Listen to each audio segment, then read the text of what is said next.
좋겠습니까? 오늘 예배에 뜨겁게 환영해 주셔서 참 감사합니다.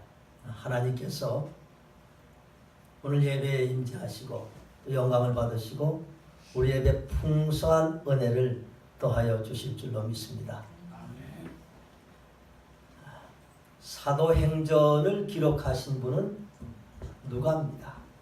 누가는 사도행전 외에 한 권의 성경 더 기록했습니다. 누가복음입니다.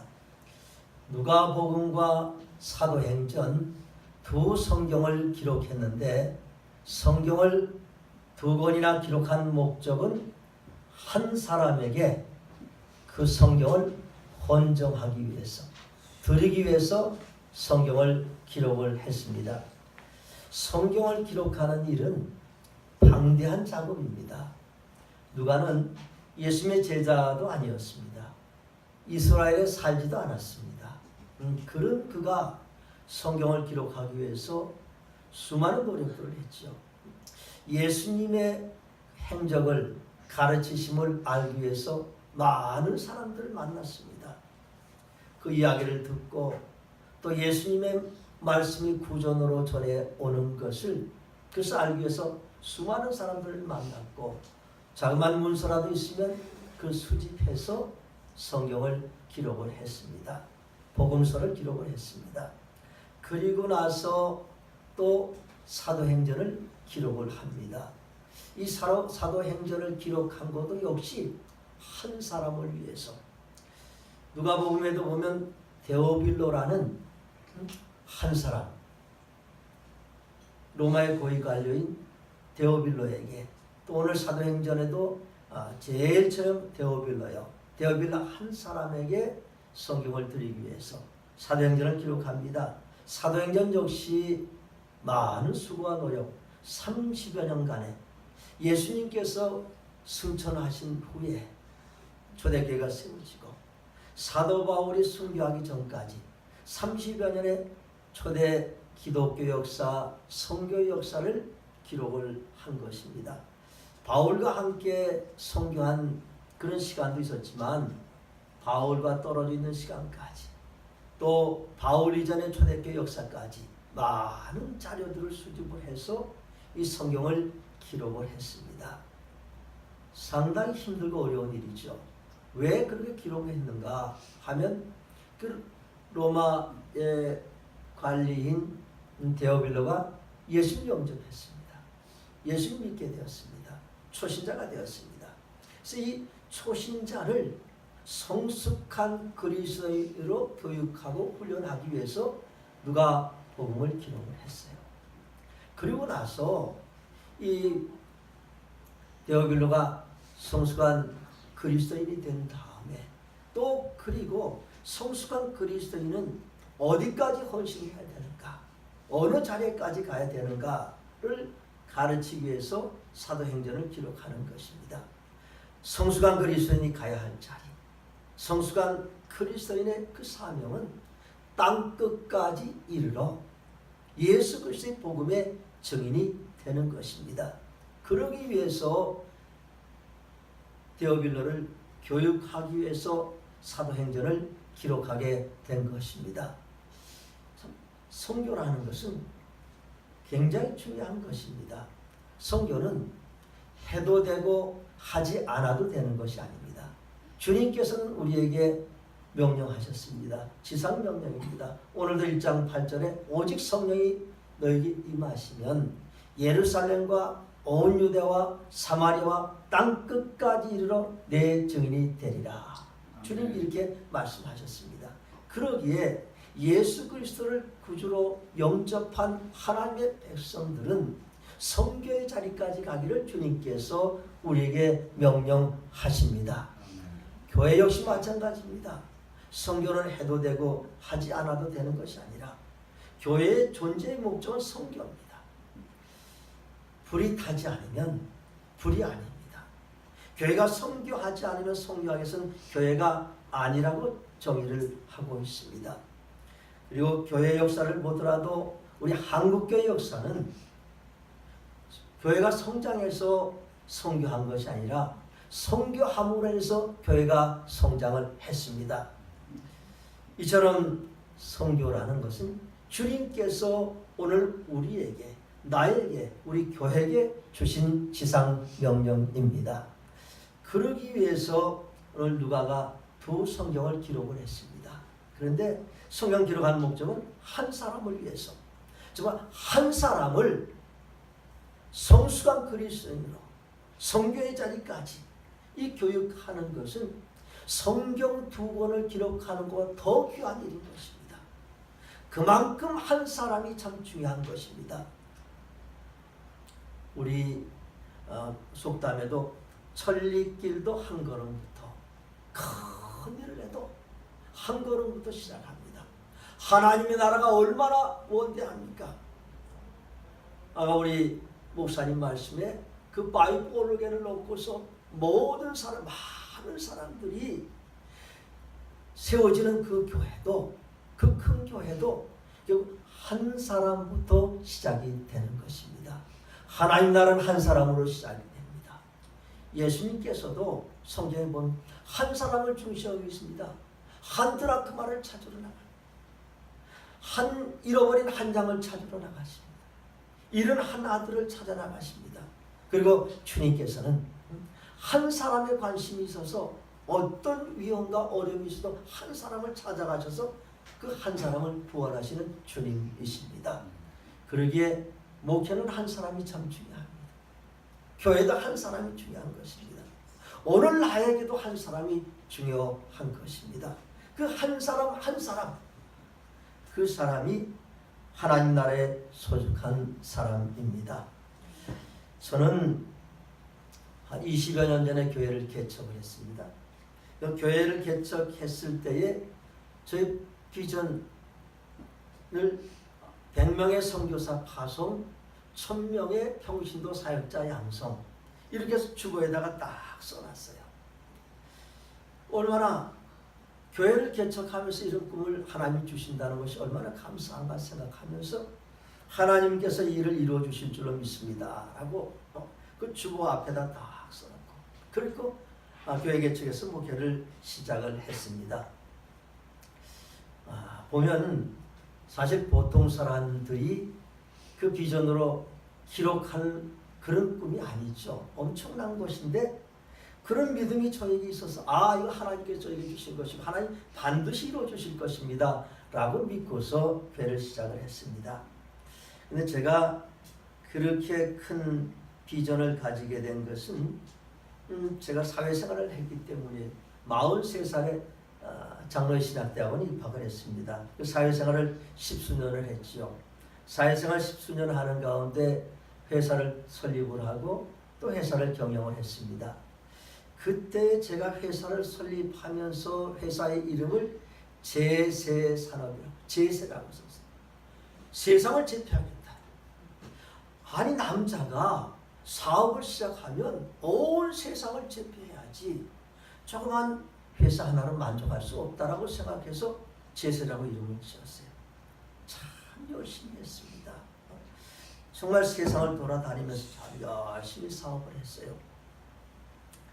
그리고 회사도 참 잘 됐습니다.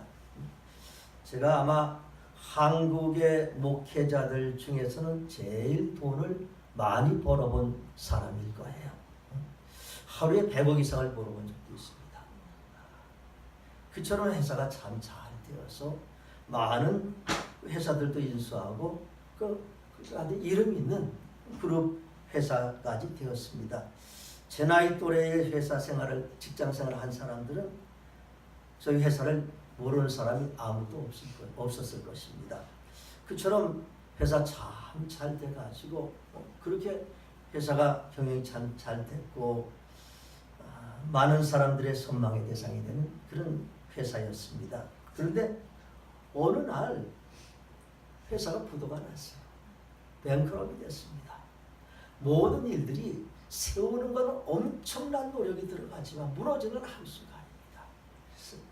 그 무너지고 나서 회사가 부도가 나서, 큰 회사가 부도가 나면 얼마나 어려움을 당할지 아마 여러분이 상상을 하실 수 있을 것입니다.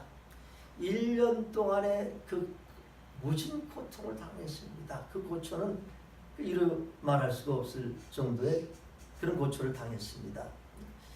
그리고 1년이 지나서 대충 이제 다 해결이 되었습니다. 그런 가운데 1년 지나고 나니까 그 만든 하나도 남은 거죠. 뭐 다 잃어버렸습니다. 하나도 남지 다 잃어버렸어요. 그런데 거기서 단 한 가지 얻은 것이 있어요. 다 잃어버린 가운데서 얻은 것이 있습니다. 다 잃어버린 가운데 한 분을 얻었습니다. 그분이 주님이십니다. 예수 그리스도입니다. 우리 주님을 모든 것 다 잃어버린 가운데 주님 한 분 만났습니다. 그리고 그때 만난 그 주님으로 해서 제 인생의 터닝 포인트가 되는 것이, 물론 그 다음에도 사업을 다시 또 시작을 해서 했지만, 그때의 터닝 포인트로 인해서 교회에 헌신을 하게 되고 결국 신학교를 가게 되고 또 나중에 이제 목회자까지 되었습니다. 그런 사회적인 배경을 가지고 또 경험을 가지고 교회를 시작을 했으니, 아니 하나님의 교회를 세우면 온 세상을 다 섬겨야 되지 않느냐. 100명의 선교사를 이 나라 저 나라 이 나라 온 지구촌의 선교사를 파송해야 되지 않겠느냐. 또 평신도를 1000명의 평신도를 양성해서 이 일도 저 일도 다 하는 것이 이것이 하나님의 영광을 위한 것이 아니겠는가. 그러면서 교회를 시작을 했습니다. 그리고 하면 된다라는 그런 생각을 가지고 참 열심히 했어요. 기도도 열심히 하고 전도도 열심히 하고 말씀도 열심히 전하고, 아마 열심으로 두 번째 가랑은 서러울 정도로 그 열심으로 했습니다. 실제로 교회가 부흥하기도 많이 부흥을 했어요. 또 많이 모이기도 했습니다. 그런데 항상 제 마음속에는 어떤 마음을 가지고 있나는, 많은 수가 마음속에 있는 것이에요. 100명에서 1000명의 평신도 사역자. 그러니까 항상 많은 수만 마음속에 있는 것입니다. 목회를 하면서 지나고 나서 생각하면서 내가 한 사람을 소중하게 생각하지 못했다. 한 사람 한 사람을, 많은 사람이 모였는데 한 사람 한 사람을 귀하게 여기고 그 한 사람 한 사람을 소중하게 여기면서 섬기지 못했구나 라는 생각을 했습니다. 나중에, 그렇죠, 목회를 하면서 나중에 알았습니다. 사업하는 거하고 교회는 다르다. 교회는 전적인 하나님의 은혜입니다. 하나님께서 세워주셔야 됩니다. 하나님은 어떤 가운데서 하나님께서 많은 것을 맡기시는가 하면, 그 마태복음 25장의 말씀대로 착하고 충성된 종아, 내가 작은 일에 충성하였음에 많은 것으로 내게 맡기리니 내 주인의 즐거움에 참여할지어다. 아멘. 하나님은 작은 것에 충성하는 사람, 작은 일에 충성하는 사람, 에게 많은 것을 맡기시는 하나님이심을 나중에 알게 되었습니다. 그래서 항상 많은 것을 쫓아다니다가 모여도 무너지고 여러 번 그런 과정을 겪었습니다. 제가 네팔에 선교도 하지만 또 교회를 세운 교회가 이제 금년에 이제 제가 은퇴를 하게 됩니다. 이제 며칠 있으면 이제 은퇴를 하게 되는데, 그렇게 큰 꿈을 가지고 세운 교회가 많은 성도들이 지금 모였어야 되죠. 참 부끄럽게 한 20명 정도 이렇게 모이는 그런 교회가 된 것이에요. 제 개인적으로 생각하면 참 목회를 잘못했구나. 물론 목회를 잘하고 못한 건 나중에 하나님께서 판단하시지만, 인간적으로 생각할 때는 그렇게 큰 꿈을 가지고 열심히 했는데 많은 수가 모여야 잘한 것이라고 생각할 텐데, 스스로 생각할 때 참 목회를 잘 못했구나라는 생각을 지금도 하고 있습니다. 그렇게 목회를 하는 가운데 성도님들이 이렇게 물어봐요. 저희가 2010 비전에서 2011년도까지 100명, 1000명 이렇게 했는데, 어떤 성도님이 3년, 4년 이렇게 지나면서 목사님 100명 선교사 파송하는데 이제는 한 명이라도 파송해야 되죠. 또 지나 2명, 한 5년 됐는데 2명이라도 파송해야 되죠. 한 6년 됐는데 3명이라도 파송해야 되죠. 교회 형편이 그런 형편이 되질 못하는 것입니다. 목사가 유구무원이죠. 입이 있어도 말을 못하는 것이 어떻게 대답할 수가 없는 하나님이 하실 것입니다. 이런 대답에는 할 수가 없는 답답함이 있었습니다. 저 이제 오늘 이 자리에 서서 우리 네팔 선교에 대해서 좀 말씀을 하려고 합니다. 제가 네팔 유카벤 칼리지 네팔 세은약 신학대학교의 총장으로 섬기고 있습니다. 그렇지만 참 부끄럽게도 저는 신학대학교를 네팔에 세우고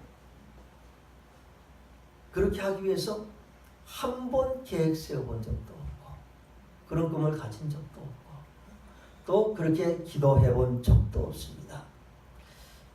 지난 모든 성경은 하나님의 성경입니다. 우리 미쇼데이라고 하는데 하나님의 성경. 하나님께서 성경을 하나님께서 하시는 것이 저는 그렇게 생각도 안 했는데 지금 학교를 하나님께서 세우게 되었습니다. 이 학교를 세우게 된 것은 어떻게 세우게 된 것인가? 2004년도에 저희 교회에 네팔인 신학생 한 사람이 어린이 영어 사역 전도사로 오게 됐습니다. 같이 사역을 하는데 굉장히 성실한 학생. 그래서 제가 이 학생은 참 괜찮구나. 귀한 학생이다 라고 생각하면서 졸업하고 나서는 네팔 선교사로 파송을 했어요. 저희 정식으로 파송식을 하고 처음으로 한 사람 파송을 하게 됐는데 현지인을 파송을 한 것이에요. 참 무섭죠. 네팔에 네팔인을 선교사를 파송하는데 그래서 저희는 그 선교사를 파송을 하고 그리고 나서 그때부터 후원을 했어요. 물론 한국 선교사를 파송하면 2,000불, 3,000불씩 이렇게 드려야 되는데 네팔인을 현지에 파송하면 몇백 불밖에 드리지 않아도 그렇게 후원을 할 수가 있어요. 그렇게 후원을 쭉 하면서 저희 교회에서 이제 단기 선교도 때에 따라서 가면서 그렇게 선교 사역을 협력을 했습니다. 그리고 한 4년쯤 지났는데 그 학생이 다시 전화가 왔어요. 한번 전화가 와서 목사님, 제가 한국에서 공부할 수 있는 그 기회를 열어주세요. 그래서 제가 그럼 알았다. 오라고 해서 우리 장로의 신학대학교 대학원 THM 선교 신학을 또 했습니다. 선교 신학 석사를 이렇게 공부를 하게 됐어요. 그리고 나서 선교 이 THM 끝나면 귀국할 줄 알았는데 다 끝난 다음에 다시 저한테 말씀하는 거예요. 목사님, 제가 PhD를 더 하고 싶습니다. 한국에 와서 공부할 기회가 제가 돌아가면 또 이런 기회가 다시 있겠습니까? 온 김에 PhD까지 하면 좋겠습니다. 그래서 어떻게 쫓아버릴 수도 없고 해가지고 그래서 할 수 없이 공부를 시켰어요. 참 저학원 교회에서 그 THM 학비, PhD 학비를 부담하는 것은 그렇게 쉬운 일이 아니었습니다. 그런데 단 한 가지 생각이 있었어요. 저와 우리 교회가 이런 생각을 했습니다. 이 한 사람 잘 교육시켜 보내면 이 한 사람이 네팔에 돌아가서 많은 일들을 할 수 있을 것이다 라는 그 믿음 하나밖에 없었어요. 그래서 힘든 가운데서도 그 한 사람 그렇게 교육을 시켰습니다. 2013년 초가 되어서 이제 귀국할 때가 되었습니다. 근데 어느 날 이제 그 학생 소로드 목사라는 학생인데 지금 저희 학교의 프린시플이고 지금 이제 학장입니다. 그래서 그 학생이 저에게 왔는데 다른 네팔 유학생 2명과 3명이 왔어요. 와가지고 이렇게 저한테 정식으로 부탁을 하는 거예요. 목사님, 저희가 이제 돌아가서 네팔 신학대학교를 세우려고 합니다. 목사님께서 도와주세요. 제가 뭐라고 이야기했겠습니까? 예스 했겠습니까? 노 했겠습니까? 이런저런 노 했어요. 나는 할 수 없다. 서른 목사, 우리 교회 형편을 능력을 알지 않느냐? 어떻게 신학대학교를 우리 같은 작은 교회에서 신학대학교를 세울 수 있느냐? 나는 할 수 없다. 그렇지만 난 기도는 하겠다라고 말씀을 하고 돌아간 다음에 제 기도는 약속했으니 했죠. 그래서 기도하는 가운데서 사도행전 16장에 보면 사도 바울이 그 드로아에서 기도를 합니다. 그 기도할 때에 하나님께 환상을 보여주셔요. 그 환상이 그 꿈의 환상에 마케도니아인이 나타나서 건너와서 우리를 도우라. 사도 바울은 그 환상이 자신을 선교지로 부른다고 믿고서 그 다음에 바로 배를 타고서 유럽으로 건너가게 되는 것입니다. 그 환상이 사도 바울이 본 사도행전 16장의 그 마케도니아인이 거기에 네팔인이 오바렘이 되는 거예요. 그래서 마케도니아 대신에 네팔인이 건너와서 우리를 도우라는 겁니다. 건너와서 네팔을 도우라. 참 네팔 불쌍한 나라예요. 여러분 한번 가보시면 신이 3억 3천만 개나 있어요. 3억 3천만의 신을 섬기는 사람들이 얼마나 힘들겠습니까? 영적으로 그만큼 어려운 나라가 없습니다. 또 세상적으로는 캐스트 제도가 있어요. 세상이 제일 악습인 그런 신분 제도가 아직도 살아있는 그 나라예요. 그러니까 대부분이 로 캐스터 하층 계급들인데 그 사람은 얼마나 힘들게 사는지 모르는 겁니다.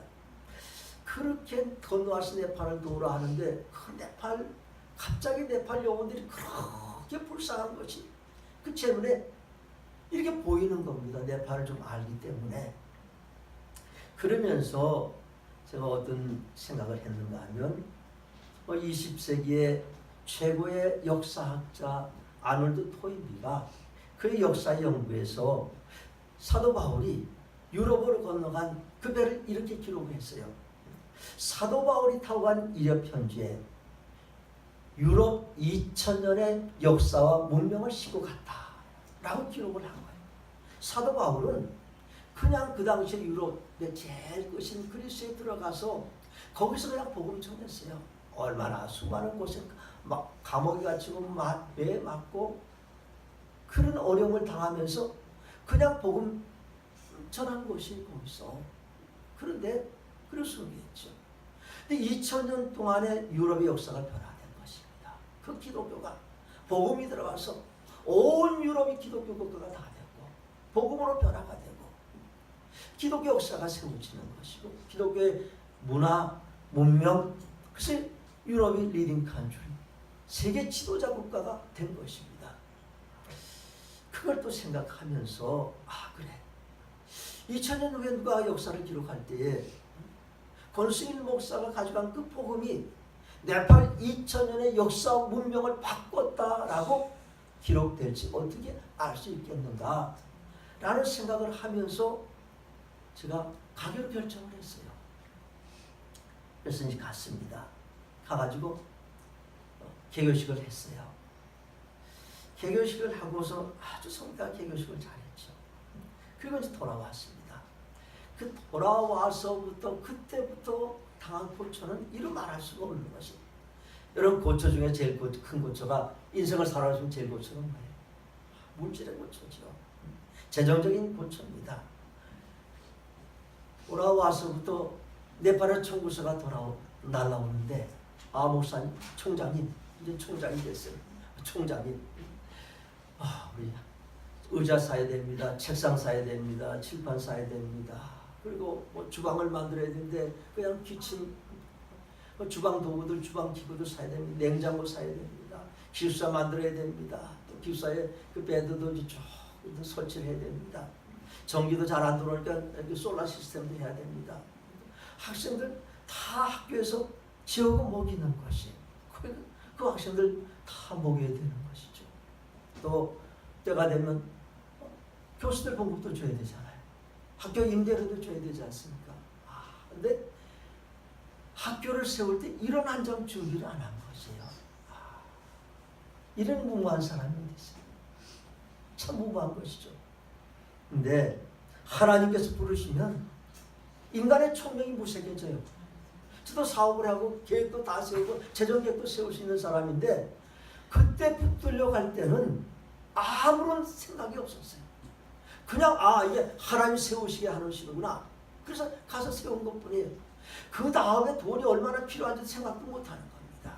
그런데 현실이 닥쳐오는 것이죠. 얼마나 현실적인 것은 돈이 필요한 것입니다. 그래서 계속해서 재정적인 요청이 날라오는데 제가 잠을 자다 깬 적이 한두 번이 아니에요. 잠을 자는데 그냥 뻘떡뻘떡 일어나 깨가지고 깜짝 놀랍니다. 그리고 이걸 어쩌면 좋을까. 개교식도 다 하고 왔는데 수많은 현지 목회자들 와가지고 다 축복하고 하나님 영광입니다. 이렇게 했는데 이 학교를 인간적인 마음은 하고 싶지 않은 거예요. 그 부담을 지고 싶지 않습니다. 그 짐을 질 수가 없는 거예요, 인간적으로. 그래서 그냥 그만뒀으면 좋겠는데 하나님의 영광이 가려지는, 하나님의 이름이 사람들 앞에 조롱거리가 되는 것, 그게 두려워가지고 어쩔 수도 없는 것이. 그래서 깨가지고 하나님을 기도합니다. 하나님, 어찌합니까? 제가 가지고 있는 재산 다 드리면 하나님께서 이 학교 세워주시겠습니까? 다 드리면 하나님 세우십시오. 그렇게 기도하고서 깨어가지고 제 가지고 있는 재산 목록을 다 카운트를 했어요. 목사가 재산이 좀 있겠습니까? 그때 알았어요. 아무것도 없는 거예요. 통장이 마이너스 통장밖에 없어요. 드리고 싶어도 드릴 것이 없는 것이에요. 그런 어려운 시간들이 이렇게 지나는 가운데 하나님께서 그 어려움을 통해서도 성경은 내가 하는 것이 아니고 인간이 하는 것이 아니고 내 고목사가 하는 것이 아니다. 성경 내가 하는 것이다. 이 학교는 네 학교가 아니고 이 학교는 내 학교다. 내가 세우고 내가 경영해 나갈 것이다. 하나님께서 전적으로 하나님께서 하십니다라는 고백을 하도록 그 어려운 과정도 겪게 하셨습니다. 그리고 실제로 하나님께서 움직이기 시작했어요. 하나님께 저에게 지혜를 주셨습니다. 너 그동안에 60수년을 살아오면서 수많은 사람들을 아는 사람 있지 않아? 그들 찾아가라. 제가 친구들도 찾아가서 또 친구 아는 목회자들 찾아가고 또 성도님들 그간에 아시는 분들 찾아가고 그렇게 찾아갔는데 놀라운 역사가 일어나는 것입니다.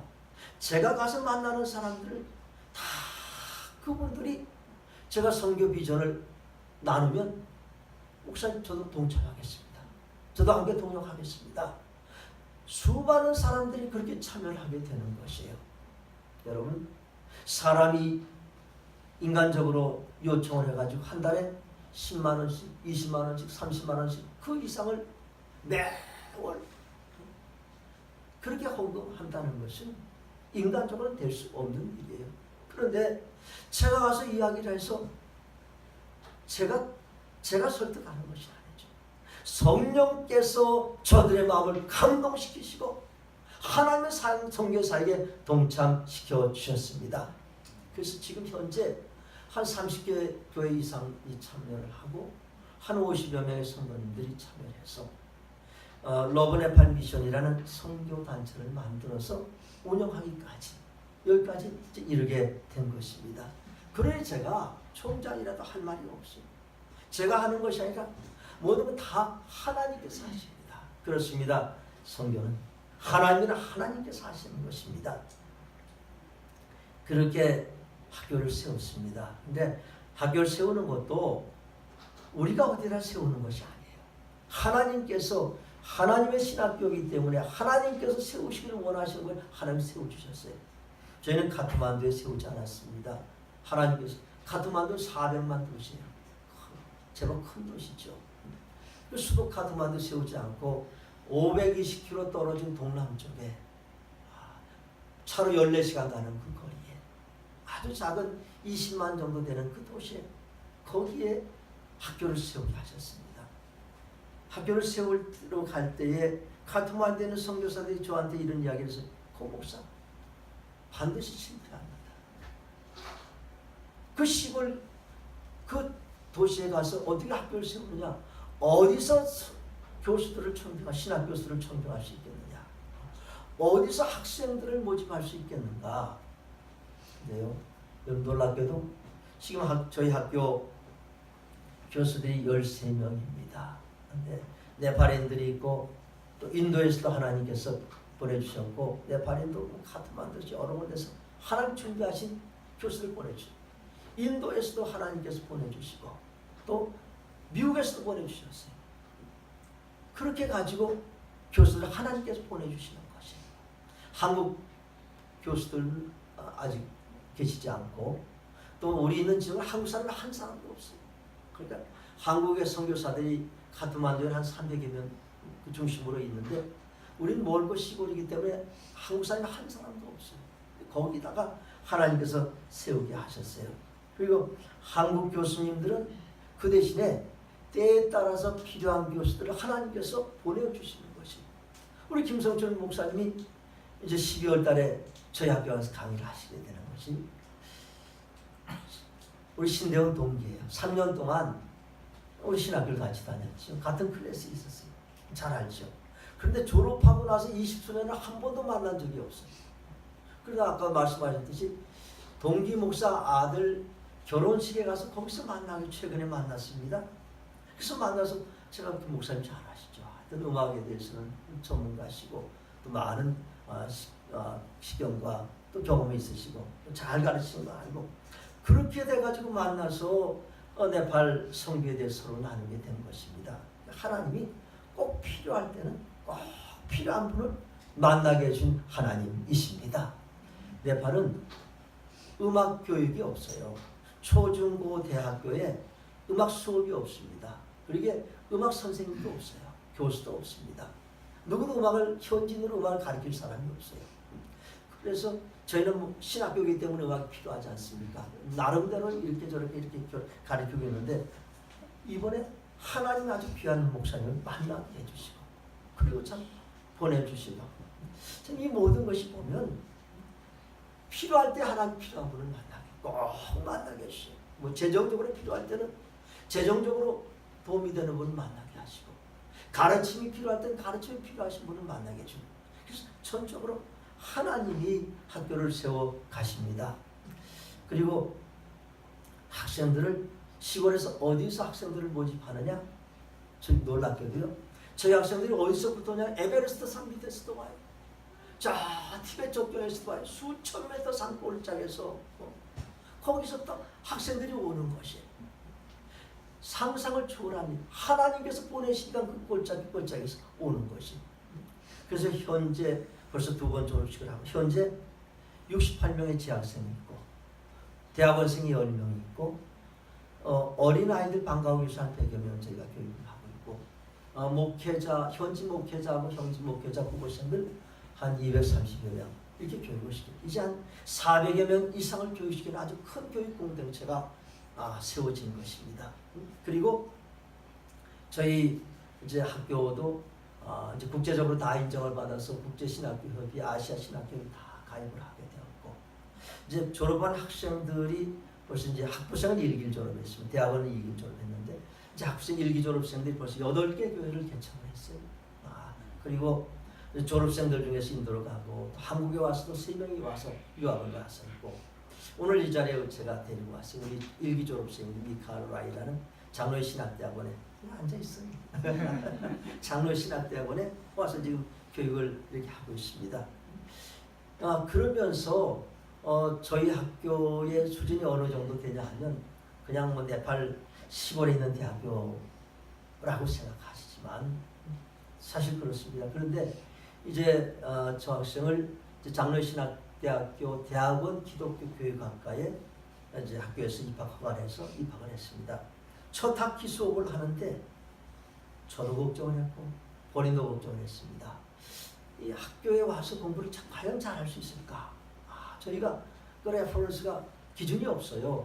첫 졸업생이고 또 네팔에서도 아주 시골에 있는 신학교 학생인데, 그래서 아주 걱정이 많아. 학교를 과연 수업을 잘 따라갈 수 있을까? 아니면 낙제하면 어떻게 될까? 이 걱정을 가지고 한 학기 공부를 했는데 1학기 마치고서 뚜껑을 딱 성적표를 딱 열어보니까 올레이를 맞았어요. 할렐루야. 그래서 저도 본인이 놀라고 저도 놀라고 지도교수도 놀라고 지도교수가 얼마나 좋아하는지 이렇게 명석한 학생이 어디 있느냐. 장신대 PhD 과정도 하면서 교수용으로 이렇게 교육을 시켰으면 좋겠다고까지 하는 것이. 그리고 가을 학기에 아주 장학금 풀 스콜라십을 받았어요. 할렐루야. 감사한 일이죠. 참, 이런 일들을 어떻게 사람이 합니까? 저 아이가 학교 들어올 때 영어도 잘 못해가지고 쩔쩔쩔쩔매고 눈물 흘렸던 아이인데 지금 영어로 교육 안 돼서 올해를 받기까지 되는 거죠. 그처럼 하나님께서 학교를 하나님이 세워 나가시는 것입니다. 그리고 또 하나의 이제 학교 사역과 동시에 저희가 현지 목회자, 아까 목회자 후보생들 230명 교육을 시킨다고 했지 않습니까? 이제 저희가 신학교 교육도 중요하고 안에서의 교육도 중요하고 또 신학교 밖의 교육도 중요한데, 처음에 개교식이 있다더니 현지 목회자들이 이렇게 저한테 요청을 하는 거예요. 저희는 목사들이지만 신학대학교를 가본 적이 없습니다. 신학교육을 받아본 적도 없고 평신도로서 2개월, 3개월 훈련받고 안수받은 목사들입니다. 그러기에 저희들 신학교육을 시켜주세요라고 요청을 했어요.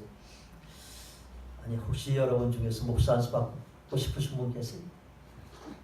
나는 좀 목사가 됐으면 좋겠다. 단기간에 네팔 오세요. 우리 학교에서 안수 줄 수 있어요. 아마 여러분 정도면 다 네팔 가면 다 목회하실 수 목사 되실 분. 그냥 열심히 있는 성도들에게 안수받아 해서 다 목사예요. 그냥 그렇게 신학교도 없는데 어디서 신학교를 시킵니까? 몇 년 어떻게 시킵니까? 급한데. 그래서 그렇게 교회들이 다 세워졌어요. 그 요청을 받고 나서 제가 현지 목회자들 요청이 거절할 수가 없어 시작을 하게 된 것입니다. 근데 한국 같으면 그럼 우리 학교 오세요. 우리가 가르쳐 드릴 테니까, 가르쳐 줄 테니까 이렇게 하지만 현지에서도 이틀 사흘 걸려요. 네팔은 3,000m, 4,000m 산 하나 넘으면 며칠 걸리고 하루는 좋게 걸려요. 올 때 이틀 걸리고 사흘 걸려야 학교까지 수십 명 오는 것이. 그래 어떻게 합니까? 저희 교수들이 가서 강의를 하는 거죠. 저희도 하루 이틀 차 안 다니는 데가 너무 많은 거예요. 네팔 산악지대 가면. 그래서 가서 그렇게 강의를 해요. 그래서 3년 6학기 동안 강의를 하게 됩니다. 지금 현재 한 곳 시작해서 지금 6년 동안에 7곳이 이제 시작이 됐어요. 그래서 한 230명을 정도를 교육을 시킵니다. 처음엔 목회자들 많이 교육을 시켰는데 목회자들이 졸업을 하고 평신도들이, 교회 지도자들이, 이제 이 사람들이 다 목회자가 이제 될 가능성들이 참 많은 목회자 후보생들을 와서 교육을 시키는 거예요. 저희가 이제 그 교육을 받으면 또 안수해서 또 그분들은 그런 코스를 해서 목사 안수를 또 할 것입니다. 지금 네팔 동부 지역 산악지대에 대역사가 일어나요. 그 한 230여 명이 저희를 통해서 교육을 받아요. 그 지도자가 바뀌고 목회자가 바뀌고 교회가 변화가 되고, 그래서 네팔 동부 지역에 그 복음의 역사들이 쫙 일어나는 거예요. 그 소문들이 확산이 되어 나가서 이 지역에서도 가르쳐달라, 저 지역에서 가르쳐달라 수많은 요청들이 오지만 인적 자원이 있어야 되잖아요. 또 물적 자원도 다 그분들 다 저희가 다 일주일 동안 당복이에요. 제가 그런 게 허락하면 아마 전 지역을 다 하고 싶은 그런 마음도 있는 거예요. 그러니까 네팔 전체를 다 복음화 시키려면 그렇게 해야 빨리 복음화가 되는 것이에요. 그래서 이제 그런 꿈을 가지고서 지금 목회를 하고 있습니다. 그래서 하나님께서 참 하나님 묘하신 하나님이세요. 저한테 저희 성도들이 옛날에 100명의 선교사 언제 파송합니까? 그건 초일기예요. 지금 학생들이 계속 교회를 세워나가는 것이고, 그 현지 목회자 후보생들 이제 곧 안수 줘서 나가면 다 교회 할 것입니다. 아마 100명이 아니라 200명, 300명이 그냥 수년 내에 쫙 교회가 세워질 것이라고 이렇게 생각을 하게 됩니다. 하나님의 역사가 참 묘하죠. 그렇게 한 명 신학생 훈련시켰는데 그런 하나님께서 큰 역사를 이루어 주셨습니다.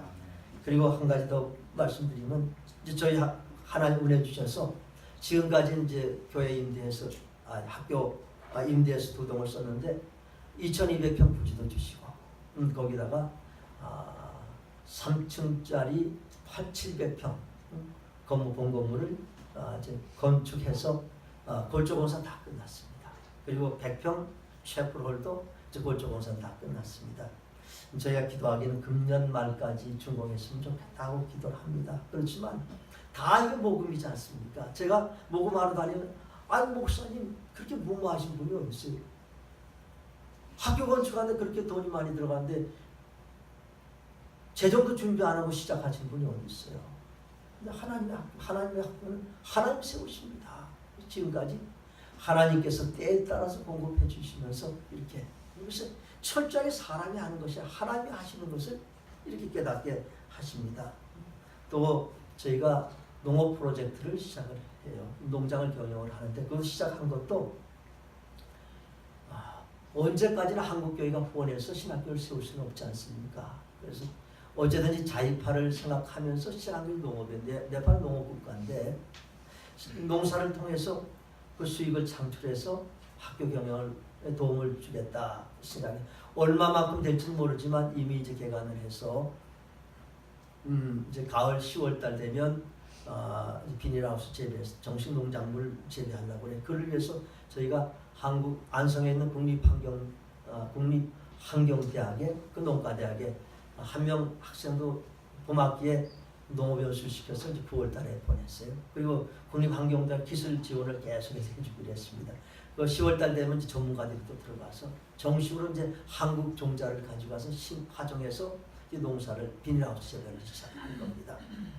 그러면서 이제 하나님 점점 꿈을 확산시켜 주시는 것이 농장만 그 4,500평 되는 농장인데 그 농장에서 너희만 잘 살면 되겠느냐? 어떡합니까? 결국 한국 농업 기술을 그 선진 농업 기법들을 그 이웃으로 계속해서 가르쳐서 그 동부 지역에 있는 농사짓는 분이 다 잘 살 수 있도록 그런 꿈을 가지고 있어 농업혁명을 일으켜야 되겠다라는 생각을 갖고 있습니다. 그런 가운데 하나님 나라가 확장되어 나가는 그런 비전을 가지고 있습니다. 지금 하나님 나라가 좀 작은 곳에서부터 한 사람에서부터 하나님 나라가 세워져 나갑니다. 그리고 하나님의 때에 그것이 꽃을 피우게 됩니다. 중국 극동지방에는 그 모소대나무라는 대나무가 있습니다. 대나무는 다른 대나무는 심으면 쫙쫙쫙쫙쫙 자라는데 그 대나무는 1년에 1cm밖에 안 자라는 거예요. 그 농부가 그렇게 예를 들어서 1년에 1cm밖에 안 자라서 4년 동안 자라봐야 4cm밖에 안 자라는 거예요. 요만큼 자라죠. 얼마나 답답하겠습니까? 그런데 놀라운 일은 5년째 되는 해부터 자라기 시작한 하루에 60cm를 자라는 거예요. 그 다음에 또 60cm 촥촥촥촥 자라서 한 달이면 다 자라 한 18m 되는 대나무가 자라게 되는 거죠. 대단한 역사죠. 눈에 보이는 자라는 게 축축축축 보이는 조금 있다 보면 이만큼 그래서 연구를 했어요. 이게 어떤 연유냐? 그랬더니 4년 동안의 한 일은 뿌리를 내리는 일이에요. 대나무의 뿌리가 수백 메타의 뿌리를 넓게 깊게 그 뿌리를 내리는 거죠. 그리고 5년째 되는 해부터 그 뿌리에서 빨아들이는 그 자양분을해서 자라기 시작하는데 하루에 60cm 자라요. 18m가 한 달 만에 자라게 되는 것입니다. 하나님의 나라가 이와 같습니다. 우리는 하나님께서는 하나님의 때에 하나님이 이런 역사를 이루어 주십니다. 아멘. 우리는 기다릴 때가 있습니다. 준비할 때가 있습니다. 우리 눈에 보이지 않지만 한 사람 작은 것 같지만 한 사람을 우리가 하나 주님께서 기뻐하시는 모습으로 소중하게 여겨 섬기면 하나님께서 반드시 봉의 역사를 이루어 주십니다. 아멘. 널리 송파 광성교회도 지금 준비하는 때입니다. 지금 한 사람을 귀중히 여기고 지금 하나님의 때를 기다리면서 준비하면 하나님께서 주님의 때에 반드시 하나님의 교회를 부흥시켜 주실 줄로 믿습니다. 아멘. 그리고 하나님의 교회를 부흥시키시고 하나님 나라를 세워나가고 땅끝까지 복음의 증인이 되는 하나님의 축복하실 줄로 믿습니다. 아멘. 기도하겠습니다. 하나님, 주님의 뜻이 계셔서 이곳에 송파강성교회를 세우셨습니다. 예수 그리스도의 피값으로 세우신 교회입니다.